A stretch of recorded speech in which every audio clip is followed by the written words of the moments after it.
Mr. Farage, when will the euro break apart? If I knew the answer to that, I would go down to the bookmakers and place a very large bet and be a very rich man. I don't know when it's going to break apart. I suspect that between now and Christmas something big will break. I mean, if you remember, back in May, this crisis was at its height. Over the course of the summer it appeared to be a calmer, quieter period, and of course in Brussels everybody's in denial. You know, I mean, huge debates about the EU happen and no one mentions the euro. Well, apart from me, of course. I always do. But if you look at the economic figures coming out of Ireland this week, if you look at what's been happening to the bond markets in Portugal and again in Greece, you'll realise that there are some huge problems here. And if people in Germany think that the euro crisis is just about Greece, well, I'm afraid I've got some bad news for you, because you ain't seen nothing yet. Portugal and Ireland's economies are possibly even in a worse state than Greece's. I think something may happen before Christmas, but when will it finally break to pieces? I can't say, but inevitably it will. It was just a huge cataclysmic error to force into a monetary union Germany and Greece and Portugal. It simply can't work. So what is your solution for this? Germany out of the euro? Well, there are two solutions. One is that Greece is forced out, and Portugal probably and Ireland too, and they have to re-establish their own national currencies, and they'll probably need some help to do that as well. That's one solution. I mean, clearly Greece needs massive devaluation, otherwise she simply can't cope at all. The other more radical solution, and it may appear to be off the agenda completely at the moment, but the radical solution, of course, is that Germany says, look, we've actually proved since 1945 that we're rather good at managing our own currency. We're rather good at managing our own democracy. You know, I mean, the Deutschmark was a currency that was globally respected. You know, the Germans' reputation for fiscal responsibility and sound money was something that we were all very jealous of. And the radical thing would be for Germany to say, we are taking back the Deutschmark, we're taking back control of our lives. We don't do this in a spirit of being against anybody. You know, we want to trade with our European neighbours, we want to cooperate with them, we want to run our own lives and have our own currency. That's the radical step, and that's the one that I personally would like to see. But do you think that Brussels will like this? I mean, we have a big, huge democracy deficit there.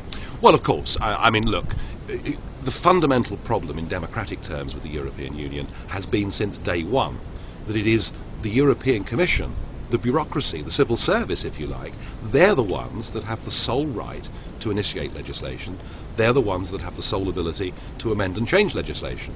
So, you know, you'll read in the newspapers that the European Parliament did this and the European Parliament did that. But in effect, what the European Parliament does, it does the bidding of the civil service. In a democracy, it should be the other way round. It should be parliaments that make laws and civil servants that enact laws. In Brussels, it's the other way round. Now, the bigger democratic question is, can the deficit be closed? Is there a means, is there a way of democratising the European Union? And my answer to that is that right from the very word go, this was never intended to be democratic. So it's intended to be undemocratic Absolutely. then? From a kind of junta then? A junta? From the start. I mean, Jean Monnet was the father of this. Jean Monnet really was the father of this project. He hated democracy. It was terribly inconvenient, because if a government gets elected and it goes in this direction for 4 years, then you get another government that goes off in a different direction. Now, people like Monnet, with their great global views and with their unshakable belief that they know what is best, they know how we should live our lives, they don't want a system like that. They've got 10, 20, 50-year plans, and democracy is highly inconvenient. If there was anything truly democratic about this European Union, then when they drafted a constitution, that was the opportunity to make it democratic, and I challenged them all the way through.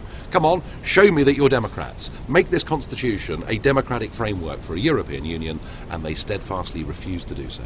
But so far we are closer to the former socialist republic than to a democracy. Well, a great friend of mine and a man that I admire enormously is a former Soviet dissident called Vladimir Bukovsky, who now lives in Cambridge. He's been in England for about 30 years, and Vladimir spent 12 years in and out of mental institutions in the former USSR, categorised as being mad because he was opposed to the system.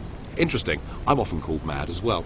And Vladimir says that what he sees with the development of the European Union is something very unpleasant, and he has a sort of chilling phrase. He says, I have lived in your future, and I didn't like it. Coming back to another issue concerning the EU is this climate hysteria. Where are the roots, where are the causes for this big lie? Well, it's so convenient, isn't it? You know, that if politicians get a whiff that there is something happening where they can show the world what wonderful people they are, then they all club together and they all agree. And so it's been with climate change, global warming, call it what you will, that this was their way of showing everybody what wonderful people they were, firstly. Secondly, it gave their failing European Union, as they saw it, some sense of purpose. And anybody that was offering a sceptical voice was absolutely vilified and derided. I remember doing a programme about 5 years ago when this whole topic came up, and I said, well, hang on, you know, I may not be a scientist, but I think there is another argument going on here that you know, it is not definite that CO2 emissions are leading to increased temperatures. And I was on with a Labour politician, British Labour politician, and he sort of pointed at me and screamed, denier, denier, as if I'd committed something. Like in the Middle Ages. Yes, I mean, oh yeah, so yeah, witchcraft. You know, I mean, I should have been burned at the stake for doing it. Now it's interesting because I think people are beginning to wake up to this. Whether or not we are living through a period of global warming is open to question. But what I am certain of is the measures we are taking, supposedly to combat climate change, are leading to yet another reduction of our democracy, are burdening the poorest people in society with unnecessary bills, and in terms of energy requirements, I mean, we're heading down a road that is absolutely mad. I mean, I'm afraid Germany caught the disease before we did.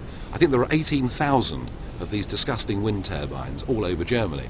Well, it's all well and good when the wind blows, but what happens in February? What happens in February when it's cold and we have fog and frost and we have a big anticyclone sitting over northern Europe? Not one of them turns. Not one of them produces any electricity at all. So I'm afraid that, you know, what we've done in the name of climate change, I think, frankly, is disastrous. Finally, your personal view on the developments in Brussels. I mean, they're sticking to their power, and I don't see any new developments in terms of a democratic development. Quite the reverse. Quite the reverse. The next development, and watch this space, because in October, Herman Van Rompuy, the President of Europe, the man who of course earns more than Obama but was never elected by anybody, in October his task force will report, and his task force is to set up a new economic governance of the European Union, and one of his plans is that if any member state breaks the rules that he sets, they will have their voting rights taken away from them. That's democracy in the EU. That's what's coming next. But it remembers me more to a dictatorship. Let the viewers make their own minds up. I believe that this project isn't undemocratic. I believe it is fundamentally anti-democratic. But in a personal talk to me, you told me there is nevertheless some hope for the wider future. Of course there is. Look, of course there is. You know, what our career politicians are doing in all our member countries for their own self-aggrandizement, for their own careers, for their own finances, what they have done is nothing less than to betray our nations, to betray our democracies, and to do it against the tide of public opinion. The gap between the governors and the governed is now a gaping chasm, and I'm an optimist. I believe that gap can be filled through peaceful and democratic means. Nigel Farage, many thanks for this interview. Thank you very much.